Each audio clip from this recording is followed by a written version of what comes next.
Ayollar daftariga kiritilgan ayollar qanday yordam olishi mumkin? O'tgan galgi videomizda 5 ta yo'nalish aytilgan edi. Bu to'liq emas, yana qo'shimchalar bor. Ya'ni ayollar daftariga kiritilgan ayollarga birinchi navbatda moddiy qiynalgan bo'lsa, moddiy yordam beriladi.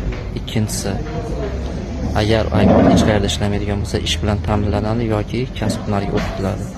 Uchinchisi,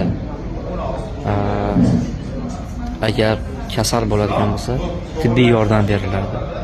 To'rtinchisi, uy-joyi bo'lmaydigan bo'lsa, uy-joy uchun ipoteka krediti yoki subsidiyalar ajratiladi. Beshinchisi, ijtimoiy huquqiy yordam beriladi. Ijtimoiy va huquqiy yordam beriladi. Oltinchisi, tadbirkorlik qilmoqchi bo'ladigan bo'lsa, imtiyozli kreditlar va subsidiyalar ajratiladi. Va yettinchisi,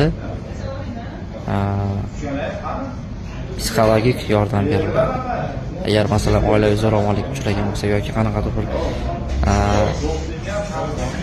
nima deydi, yordam, psixologik tomondan yordam keladigan bo'lsa, masalan aytaylik unga o'sha depressiyada bo'lsa yoki boshqa bir qandaydir bir tushkunlik ahvolida bo'ladigan bo'lsa ham professional psixologlar tomonidan profilaktik ishlar olib borib psixologik yordam.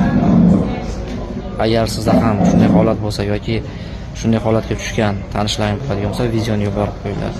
Bizni kanalimizga kuzatib boringlar va o'z huquqlaringizni tushunib borasizlar.